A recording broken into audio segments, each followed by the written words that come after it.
our hands together to welcome Mr. Rajesh Nath. So please. So friends, now we are going to talk about what to automate, what to digitize and what to leave alone. There was a question, ROI.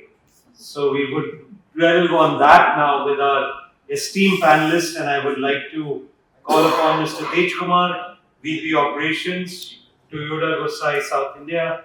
Then we have Mr. Ketan Jadhav, Partner, Eurasia Consulting, Mr. Rayhan Khan, Digital Manufacturing Strategist, Solize Partners India. My first question to you, Thej. What is the first process in a factory that should be automated today and why? Because when we talk about automation, Thej, I think level of automation differs. You have SMEs, you have large companies. How they adopt automation would also differ.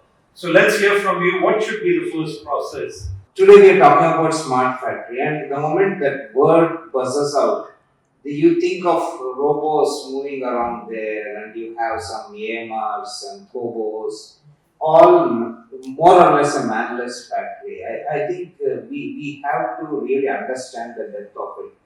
To me, for a manufacturing setup, be it an MSME or OEM, we have a lot of movements happening within the plant, right from RM to the finished product. Whatever product you do, it involves multiple process, and those process involves multiple movements from A location to B location to C. Are we really looking at designing the factory layout itself to reduce that motion? In Japanese terminology, we call muda. So, muda of movement, are we really looking from the design stage? Can we be smart enough to design the factory itself from reducing the motion? If it is already a planned setup, how can we do kaizens to improve the motions, reduce the motion, part movement from A location to B location, people movement from A to B, people motion, the way, the ergonomics. For me to put a screwdriver, I take about 4 seconds. Does it really require 4 seconds? Can I make it in 2 seconds? Every motion of people, every motion of the part, if we are able to optimize to the best, is my viewpoint as one of the things which will be a key critical factor in any organization, which unfortunately doesn't take the top priority. We always look at machine productivity when it comes to automation. We talk about reducing the rejection, we talk about OEE, all said and done, good. But who is looking at this aspect? So this gives us the real space productivity, this gives us the real efficiency improvement. From my viewpoint, I would like to look at these small areas first and then really talk about a real smart factory where I need to invest crores of rupees for a robo or maybe a Kobo, or it may be AMRs, AGVs, what we talk. So this is my say, logistics, internal movement, people movement, motion of people should be the first target to make it more effective. Adopting automation, there would be a lot of resistance also. When we talk about smart manufacturing, now CEOs will be there who may not be fully convinced about the value. And going back to the question, how do you convince a CEO to invest in automation, to invest in smart manufacturing facility? What will be your first line of argument?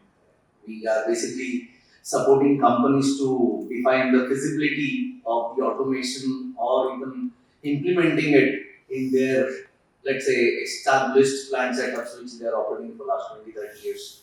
Is it possible to implement? Is it possible to improve wherever, as Mr. Nath already asked the very relevant question, how to convince any management to really invest into something? Of course, they want to invest, but it needs a lot of convincing to discuss the gentleman asked the ROI and how much if I invest 1 crore, how much I'm going to save on the profits and how much and by when I'm going to recover this 1 crore. Maybe also adding to answer to the first question as well, when we start the process of evaluating the, let's say, relevance or the feasibility of the automation or any kind of implementation on that front, we always choose not the sophisticated process but the simple process to automate first, which gives the confidence, which is implemented in very short period of time to see the results. Also to give the not only the CEO but also the, let's say, the white collar below him, or level 2, level 3 below him, to get a confidence this, yes, this is possible. Even I am talking about the attendance of the plant, even I am talking about the task evolution of the plant. We are not talking about the actual manufacturing, but even the very simple operations of the plant, which can be automated, which can be digitized, which gives very strong confidence to the L1, L2, or even the management that yes, it's possible and I can save few seconds, few minutes, few hours from this. Now, how we convince as a consultant, of course, it also gives us lots of money when we implement such kind of projects. So it's a business for us, and unique selling points for how we will implement. But the bigger question for the management is why I should implement this first of all. So the very important argument here is it's not a cost decision anymore. It's not the way we are really in, let's say, having the quotation from any company or having quotation from any technology company. It's more of the what kind of business problem you're trying to solve. It's more of a discussion on the competitiveness of your own business, where the industry is heading towards. In next 10 years, would you be ready to face the changes which are implemented by your peers or in the industry and the global context?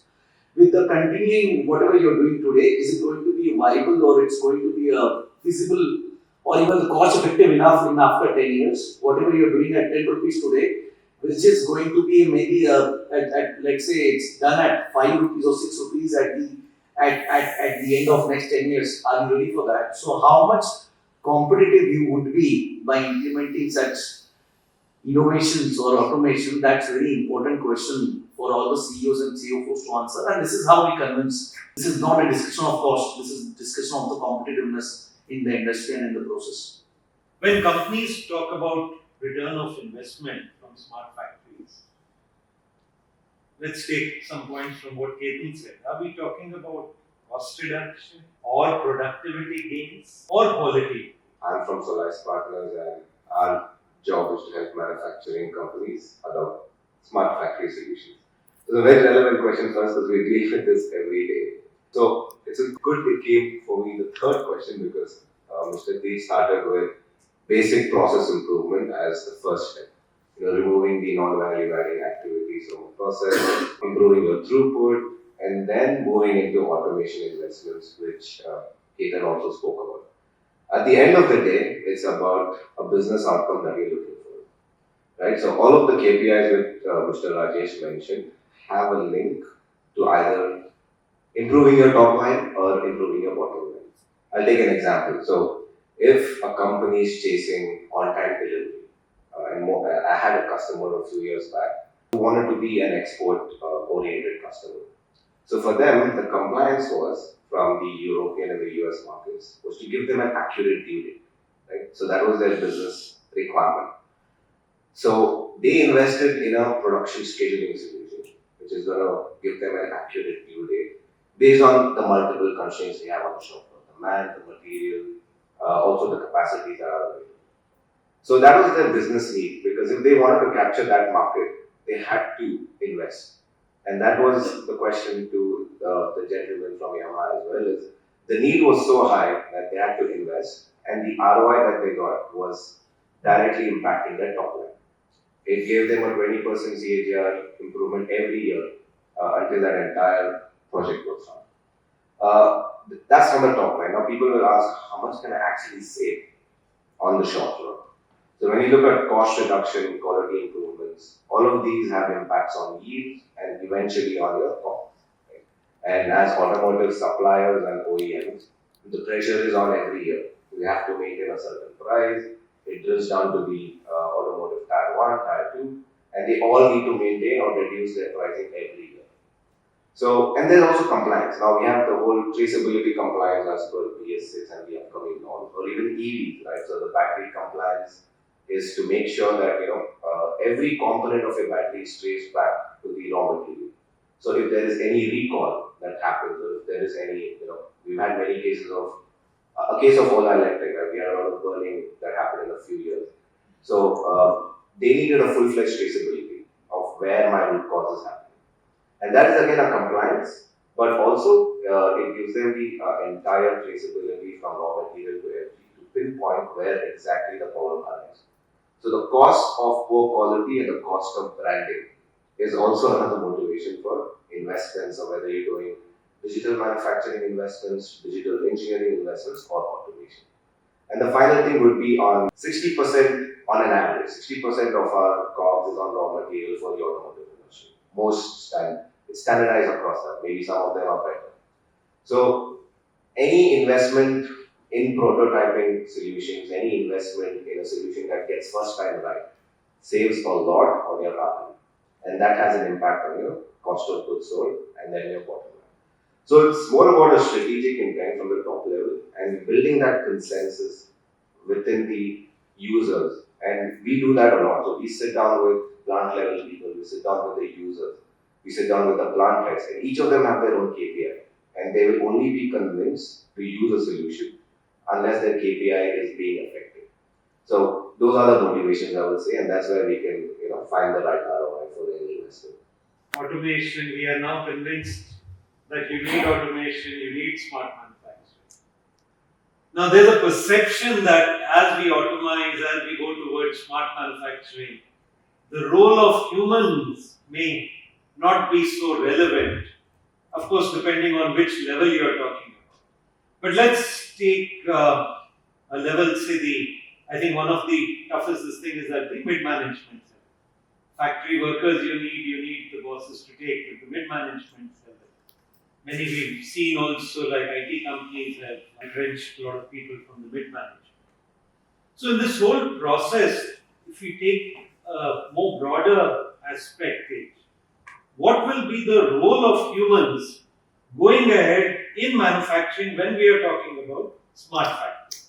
I see a situation where people are in a confused state right now, and the entire environment is talking about AI, ML, and particularly IoT based approach in the plant or operations. We see the turbulence on the software sector as well, equally in the manufacturing side as well. When we talk about smart factory, IoT or Industry 4.0, it's not specifically to say that it is going to be zero man situation. We need people, and people have developed this. We human beings have developed all these software and technologies, and for the manufacturing sector, from the operations point of view, everything works on some data.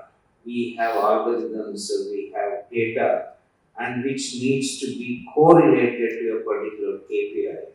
So as he rightly said, every plant will have and every operations will have different KPIs. To achieve that KPI, how am I integrating the latest technologies is going to define the man productivity of that particular plant or the process. When we talk about man productivity, we have to consider from the front line people to the top line, or the chairman, or rather I can say, to put it in from chairman to doorman. Everybody are there responsible. So the middle management, particularly where we talk from an operation perspective, are one of the key decision makers. In spite of the latest technologies, there could be many situations. From the automotive perspective, I would like to say, for example, precision engineering, you can always measure it with 0.01 or 0.001. But there are certain criteria which are visually to be monitored, where you cannot define the quality of the product without taking a judgment. And those type of aesthetic appeal and judgment. For example, if you take the paint quality in any automotive industry, there will be such standards, and we say LAB value should be something like this, and delta E should be less than 1. But within less than 1, what is the level we need to look at? How do we look at the preferred? The quality level of a body panel of a Toyota Innova will be definitely much different from a Lexus. How do we differentiate? Both are having a delta E less than 1. So we have some judgmental issues where the role of people or human beings, what we say, is very much required. Still, technology is coming up to make such type of critical judgments. And second thing, to what do you say? You asked a question that how do they feel, middle management? Yes, middle management have to align with the technologies. They have to be trained with 20, 30 years of experience. They are not knowing the norms of AI and ML could be a detrimental thing. So the management and self-learning both needs to be taken care to align to this IoT or the smart factory system. If I do not understand the pulse of the present situation, I think middle management stand to lose in the battle. So from that viewpoint, they need to enrich their knowledge. At the same time, a factory cannot run just with robots and cobots. A manual intervention is required either in the plant or at the back end to run the entire software or the entire technology, which does not run alone and it needs to be taken care at every level by the people. Thank you. Recent project which we executed, there was the plant of around 350 people. Out of 350, around 175 people were on contractual labors, right? And then there are 250, 275 were on the fixed salaries. Now the management, middle level and the top management were emotionally attached to the people who are on payrolls. And they were okay to lay off the contractual laborers. Anyway, that's how the arrangement is with the contractual laborers. We have limited liabilities to them. And you purposefully have these kind of portion to really minimize your cost whenever the demand is low or whenever the business cycle is not very good. So when these are implementation we were doing in that plant, the people who actually lost the job was the contractual laborers, not the people on roll. And then the people who were doing the for example, welding, they implemented the robotic weldings. The welders, they were with the company for good 15, 20 years. They were flexible to do the another job rather than welding.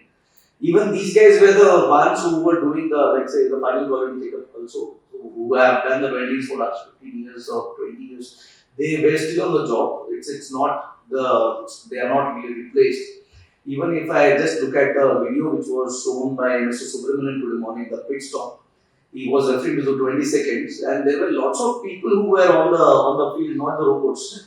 Right there, he was asking us to count the people. You can count the people who are doing, and no one is vested there. And I was really wondering why they still have the people. Why it's not automated now?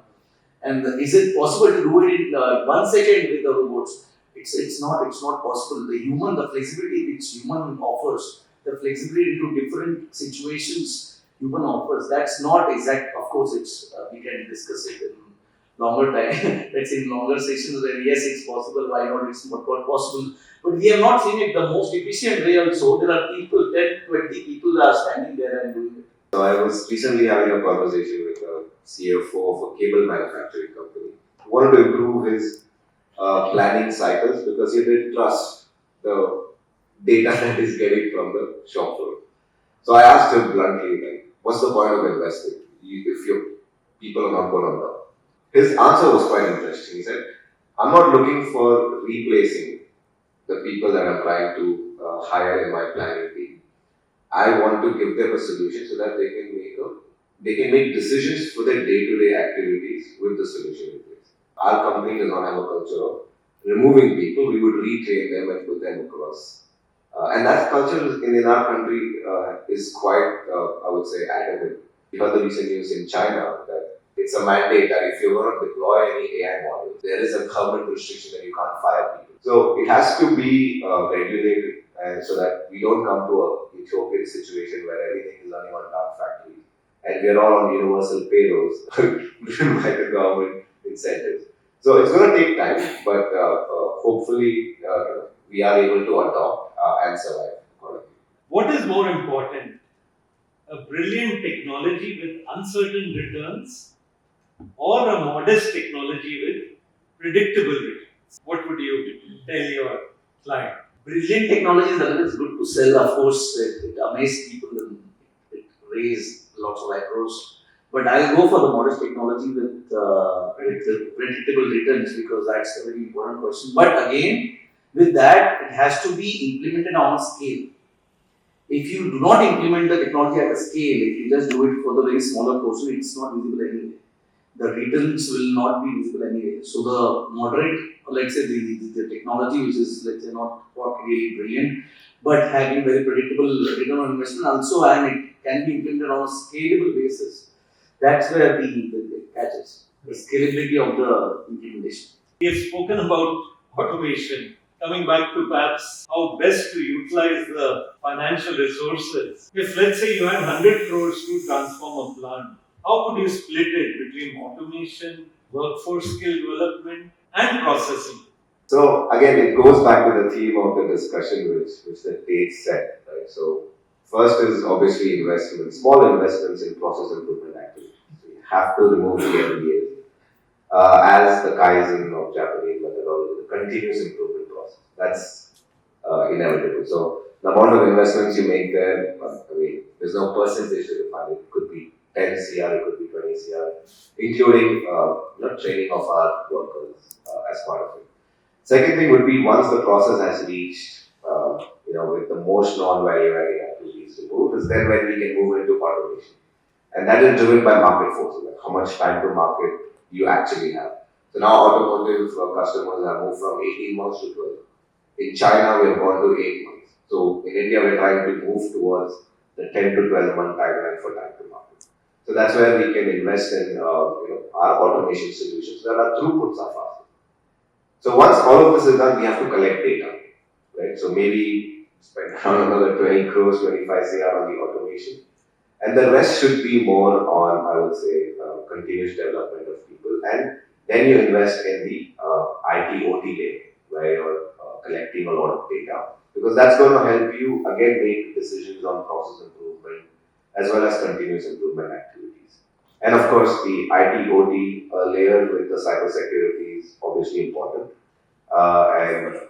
So it also depends on business outcomes. So first, standardize your processes, improve them with the best cycle times that you can get, and then invest in technology. Since we have been talking about smart factory, we talk about everything related to productivity, quality, etc. But how can we really look from the perspective of people development when we talk about smart factory? Just to cite an example, how many companies will earmark some substantial amount for the people development? We earmark for productivity, automation. Since we are talking on the automation subject, appreciate it. But are we looking automation from the perspective of the human development also? So how can we augment both? And are we using technology to upgrade the people also? So just to cite an example, last year we built our own L&D center. We have used VR, we have used AR, we have used MR, all latest technologies, robots, only for training people. We have developed that system, we have developed a training center wherein we have used all these technologies to enhance the skill of the people. So if we start looking from not just a smart factory, from the production perspective or from any other ROI, since somebody raised a question about ROI, I think this ROI will be much higher when we talk about investing on the people through usage of this technology. And when it comes to this technology, I also like to, probably some of you would have heard, there is one Japanese word called karakuri.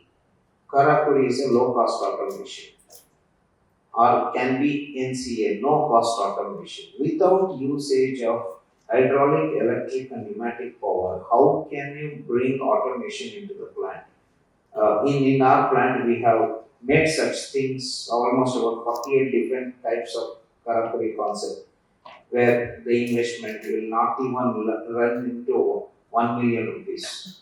But the outcome is 600 tons of CO2 reduction and more than replacement of about 46 people and transfer to different areas, and appreciation, because this is not done by engineers, this is not done by any R&D people, it is done by the frontline people by themselves using simple thought process. So smartness has to be engulfed across various streams, and when we look from that perspective, I think that is where the real connected approach will come with people and technology. Very valid point, Thej. I think certainly one is reskilling the people, that's very important. And then I think what will happen is the nature of work will change as we go ahead. the skill sets will be required to change and the nature of work will change. So thank you for bringing that very important point. Since we are running to the last round now, Thej, first to you. Now, in your opinion, what is one smart factory trend that everyone talks about, but few companies are actually monetizing? It's all about data. It throws up the data. How many of us are using the data? How many of us are analyzing the data? It is like you go and give your blood checkup done, in the evening you get your report, but you don't have time to look at your report. I've seen my own friends doing that. They are so busy they don't have time. So what's the use of getting done in the best lab? So your software and your SCADA or whatever systems you are implementing in your plant, if you are not able to analyze it, if you are not able to take actions from the data it throws up, I think this is going to be a big loss.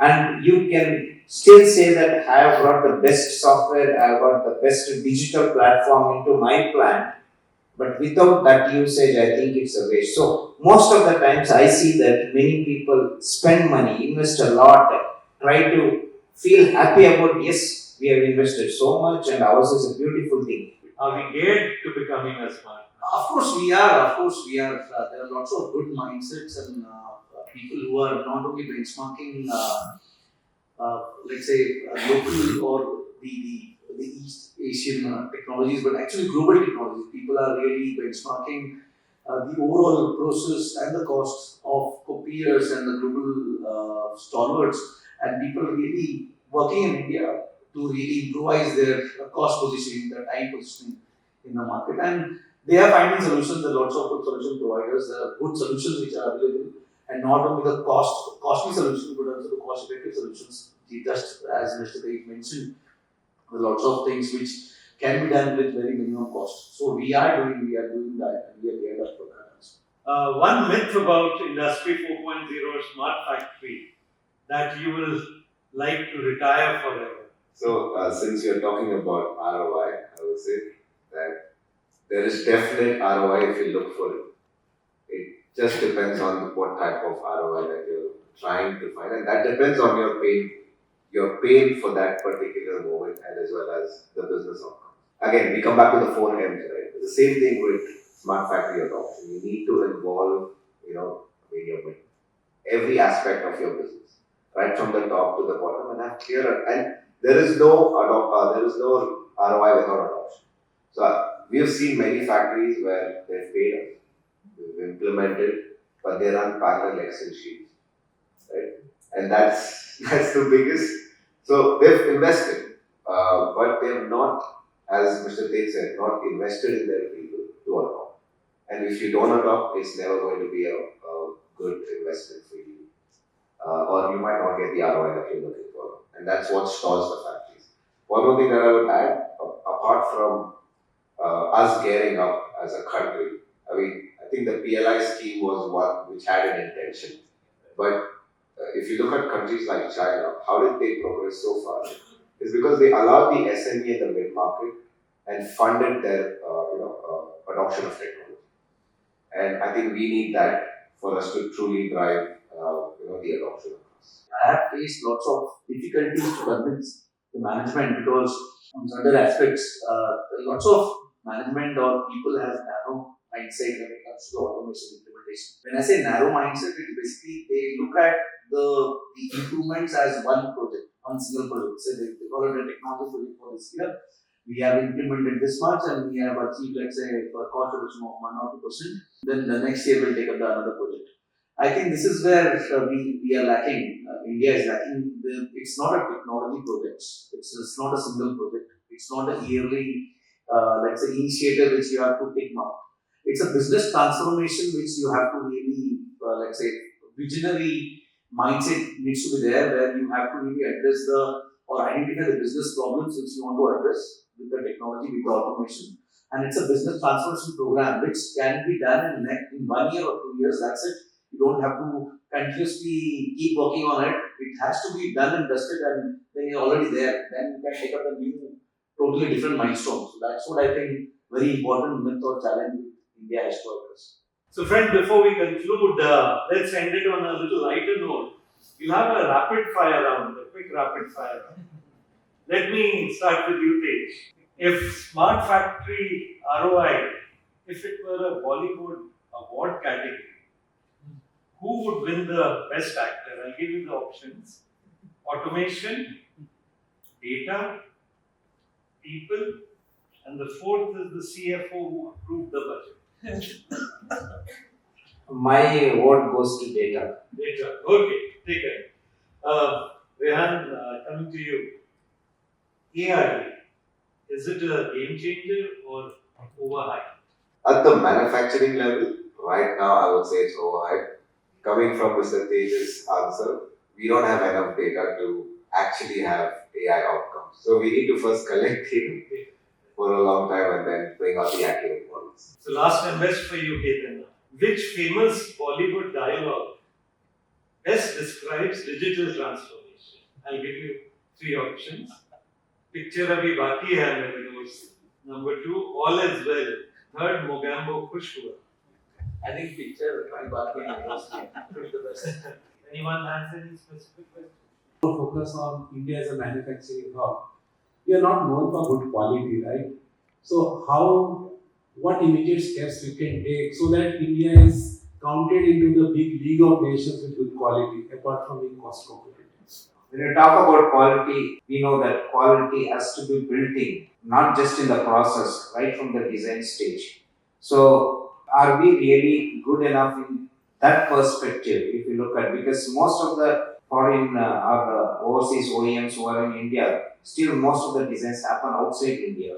Now, of course, there's been a very good change in many of the Indian OEMs. So, if we start looking at built-in quality from design to process to product and to service, I think we don't stand far away from being the best in quality, and it's going to happen for sure. The automation, of course, the quality can be addressed by automation for sure. Automation, digitization for sure. We have sold lots of technologies or solutions which started with the improving the quality in the plant.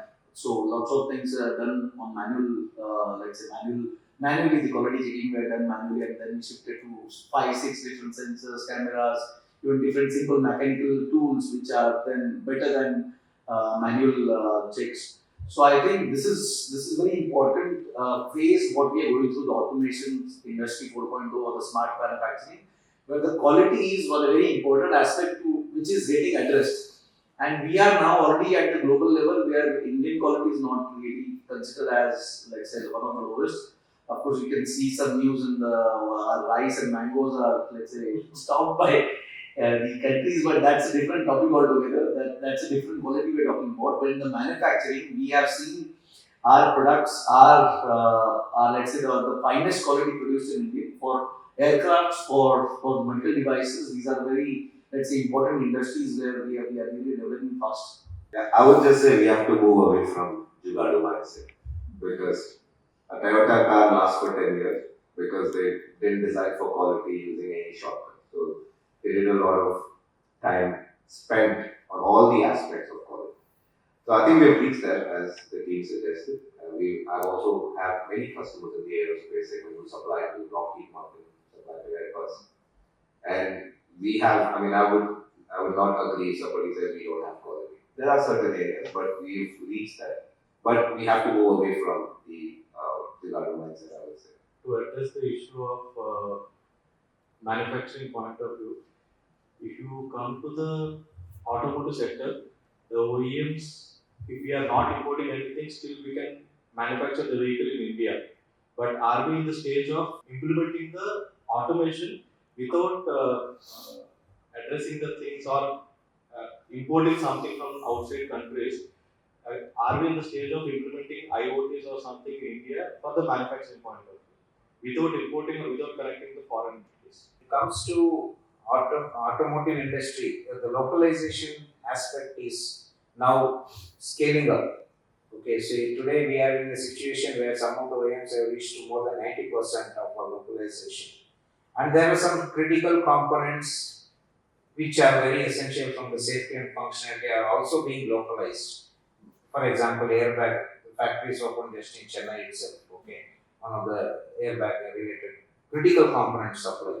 So today that scale of localization is growing up, and with that situation I don't foresee any problem. But there will always be economics of business associated to that. So there are some products, some components which we have found that because of the volumes of business, it is being better to consider to be imported when we really look at manufacturing and that. So it all depends on the component and some USPs of the particular component. But definitely yes, we have been on the right path towards localization in the automotive industry, and there's nothing which is impossible in India to be localized. There's no such thing. I'm sure every OEM is trying, every tier one is also trying for that. That's my say on that.